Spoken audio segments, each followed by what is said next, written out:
ಇಡೀ ಕರ್ನಾಟಕದ ಎಲ್ಲ ಮಹಿಳೆಯರ ಗಮನಕ್ಕೆ. ರಾಜ್ಯ ಸರ್ಕಾರದಿಂದ 40 ರೂಪಾಯಿ ಈ ಕಾರ್ಡ್ ಇನ್ಮುಂದೆ ಎಲ್ಲರಿಗೂ ಕಡ್ಡಾಯ. ಇಲ್ಲಾಂದರೆ ಯಾವುದೇ ಸರ್ಕಾರಿ ಬಸ್ಗಳಲ್ಲಿ ಉಚಿತ ಪ್ರಯಾಣ ಇರುವುದಿಲ್ಲ.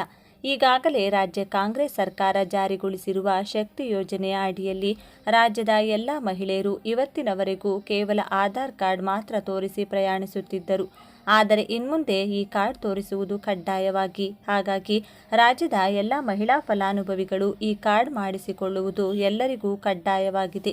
ಸರ್ಕಾರಿ ಬಸ್ಗಳಲ್ಲಿ ಉಚಿತವಾಗಿ ಪ್ರಯಾಣಿಸಲು ಬಯಸುವ ಪ್ರತಿಯೊಬ್ಬ ಮಹಿಳೆಯರು ಕೂಡ ಈ ಕಾರ್ಡ್ ಮಾಡಿಸಿಕೊಳ್ಳುವುದು ಅನಿವಾರ್ಯವಾಗಿದೆ.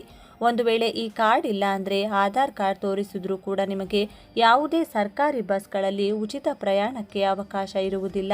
ಈ ಬಗ್ಗೆ ಕೆಲವು ತಿಂಗಳುಗಳಿಂದಲೇ ಈಗಾಗಲೇ ಹೇಳುತ್ತಾ ಬರುತ್ತಿದ್ದು, ಈಗ ಕಾರ್ಯರೂಪಕ್ಕೆ ತರಲು ಜಾರಿಗೆ ತರಲಾಗುತ್ತಿದ್ದು, ಈ ದಿನಾಂಕದಿಂದ ಇನ್ಮುಂದೆ ನಿಮ್ಮ ಕಂಡಕ್ಟರ್ಗಳಿಗೆ ತೋರಿಸುವ ಆಧಾರ್ ಕಾರ್ಡ್ ನಡೆಯುವುದಿಲ್ಲ.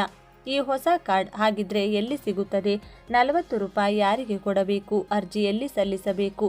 ಕಾರ್ಡ್ ಹೇಗೆ ಸಿಗುತ್ತದೆ? ಈ ಕಾರ್ಡ್ ಅರ್ಜಿ ಸಲ್ಲಿಸಿದ ಬಳಿಕ ಎಷ್ಟು ದಿನಗಳಲ್ಲಿ ದೊರೆಯುತ್ತದೆ?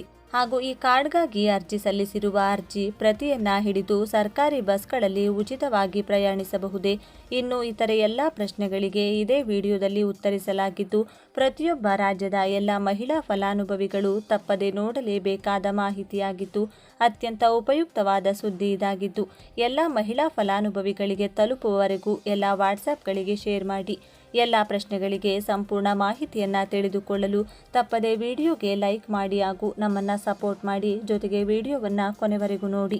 ರಾಜ್ಯದಲ್ಲಿ ಗ್ಯಾರಂಟಿ ಯೋಜನೆಗಳನ್ನು ಹಂತ ಹಂತವಾಗಿ ಪರಿಷ್ಕರಿಸುತ್ತಲೇ ಬರಲಾಗುತ್ತಿದೆ.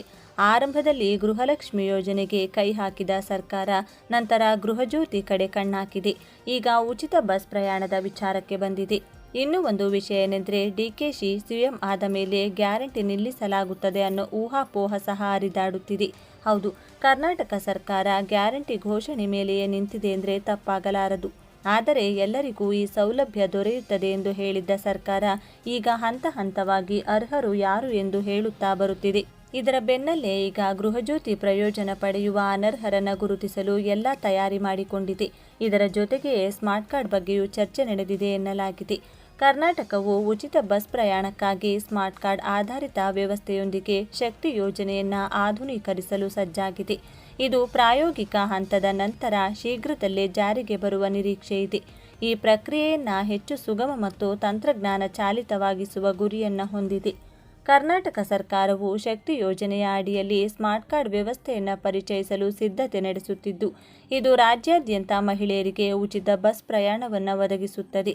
ಪ್ರಾಯೋಗಿಕ ಹಂತದ ನಂತರ ಈ ಉಪಕ್ರಮವು ಶೀಘ್ರದಲ್ಲೇ ಜಾರಿಗೆ ಬರುವ ನಿರೀಕ್ಷೆ ಇದೆ. ಇದು ಹೆಚ್ಚು ಡಿಜಿಟಲ್ ಮತ್ತು ರಚನಾತ್ಮಕ ಸಾರಿಗೆ ಪ್ರಯೋಜನ ವ್ಯವಸ್ಥೆಯತ್ತ ಬದಲಾವಣೆಯನ್ನು ಸೂಚಿಸುತ್ತದೆ.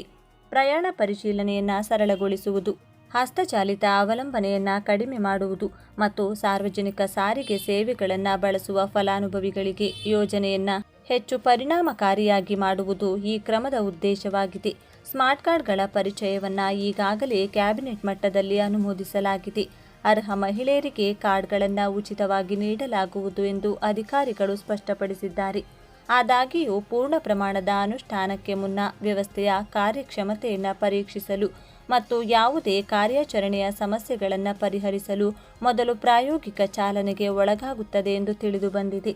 ಪ್ರಾಯೋಗಿಕ ಪರೀಕ್ಷೆ ಯಶಸ್ವಿಯಾದ ನಂತರ ಸ್ಮಾರ್ಟ್ ಕಾರ್ಡ್ ವ್ಯವಸ್ಥೆಯನ್ನು ವ್ಯಾಪಕವಾಗಿ ಜಾರಿಗೆ ತರಲಾಗುವುದು ಮತ್ತು ಯೋಜನೆಯ ಅಡಿಯಲ್ಲಿ ಉಚಿತ ಬಸ್ ಪ್ರಯಾಣ ಪ್ರಯೋಜನಗಳನ್ನು ಪಡೆಯಲು ಇದು ಕಡ್ಡಾಯವಾಗಲಿದೆ. ಕರ್ನಾಟಕದ ಸಾರಿಗೆ ಜಾಲದಾದ್ಯಂತ ಮತ್ತಷ್ಟು ವಿಸ್ತರಿಸುವ ಮೊದಲು ಬಿಎಂಟಿಸಿ ಸೇವೆಗಳೊಂದಿಗೆ ಈ ಯೋಜನೆ ಪ್ರಾರಂಭವಾಗಲಿದೆ. ಕಾರ್ಡ್ನ ಬೆಲೆ 40 ರೂಪಾಯಿ. ಸುಗಮ ಅಳವಡಿಕೆ ಮತ್ತು ಪ್ರಯಾಣಿಕರಿಗೆ ಕನಿಷ್ಠ ಅಡಚಣೆಯನ್ನು ಖಚಿತಪಡಿಸಿಕೊಳ್ಳಲು ಅಧಿಕಾರಿಗಳು ಪೈಲಟ್ ಹಂತದಲ್ಲಿ ವ್ಯವಸ್ಥೆಯ ದಕ್ಷತೆಯನ್ನು ಮೌಲ್ಯಮಾಪನ ಮಾಡುತ್ತಿದ್ದಾರೆ. ಪ್ರತಿ ಸ್ಮಾರ್ಟ್ ಕಾರ್ಡ್ನ ಬೆಲೆ ಸುಮಾರು 40 ರೂಪಾಯಿ ಆಗುವ ನಿರೀಕ್ಷೆ ಇದ್ದು, ಉತ್ಪಾದನೆ ಮತ್ತು ತಾಂತ್ರಿಕ ಏಕೀಕರಣಕ್ಕಾಗಿ ಈಗಾಗಲೇ ಟೆಂಡರ್ ಪ್ರಕ್ರಿಯೆಯನ್ನು ಪ್ರಾರಂಭಿಸಲಾಗಿದೆ. ಈ ಕಾರ್ಡ್ ಆಯುಷ್ಮಾನ್ ಭಾರತ್ ಆರೋಗ್ಯ ಕಾರ್ಡ್ ಮಾದರಿಯಂತೆಯೇ ಕಾರ್ಯನಿರ್ವಹಿಸಲಿದ್ದು, ಅಗತ್ಯ ವಿವರಗಳನ್ನು ಒಳಗೊಂಡಿರುತ್ತದೆ. ಫಲಾನುಭವಿಯ ಹೆಸರು, ಗುರುತಿನ ಚೀಟಿ ಅಥವಾ ಪರಿಶೀಲನಾ ಸಂಖ್ಯೆ, ಗುರುತಿನ ಚೀಟಿ ಉಲ್ಲೇಖ, ಕಾರ್ಡ್ ಹೊಂದಿರುವವರ ಛಾಯಾಚಿತ್ರ. ಈ ಕಾರ್ಡ್ನಲ್ಲಿ ಮೈಕ್ರೋಚಿಪ್ ಕೂಡ ಇರಲಿದ್ದು, ಸ್ವೈಪ್ ಅಥವಾ ವೈರ್ಲೆಸ್ ವ್ಯವಸ್ಥೆಗಳ ಮೂಲಕ ಡಿಜಿಟಲ್ ಮೌಲ್ಯೀಕರಣವನ್ನು ಸಕ್ರಿಯಗೊಳಿಸುತ್ತದೆ ಎಂಬ ಮಾಹಿತಿ ಸಹ ಇದೆ. ಪ್ರಯಾಣದ ಸಮಯದಲ್ಲಿ ಬಸ್ ಕಂಡಕ್ಟರ್ಗಳು ಕಾರ್ಡ್ನ ಪರಿಶೀಲನಾ ಸಂಖ್ಯೆಯನ್ನು ನಮೂದಿಸಲು ಎಲೆಕ್ಟ್ರಾನಿಕ್ ಟಿಕೆಟ್ ಯಂತ್ರವನ್ನು ಬಳಸುತ್ತಾರೆ. ಇದು ಅರ್ಹತೆಯನ್ನು ದೃಢೀಕರಿಸುತ್ತದೆ ಮತ್ತು ಯೋಜನೆಯ ಅಡಿಯಲ್ಲಿ ಉಚಿತ ಪ್ರಯಾಣವನ್ನು ಅನುಮತಿಸುತ್ತದೆ. ಸರ್ಕಾರಿ ಕಲ್ಯಾಣ ಸವಲತ್ತುಗಳ ಬಳಕೆಯಲ್ಲಿ ಹಸ್ತಚಾಲಿತ ಪರಿಚಲನೆಗಳನ್ನು ಕಡಿಮೆ ಮಾಡಲು ಮತ್ತು ಪಾರದರ್ಶಕತೆಯನ್ನು ಸುಧಾರಿಸಲು ಈ ವ್ಯವಸ್ಥೆಯನ್ನು ವಿನ್ಯಾಸಗೊಳಿಸಲಾಗಿದೆ ಎನ್ನಲಾಗಿದೆ.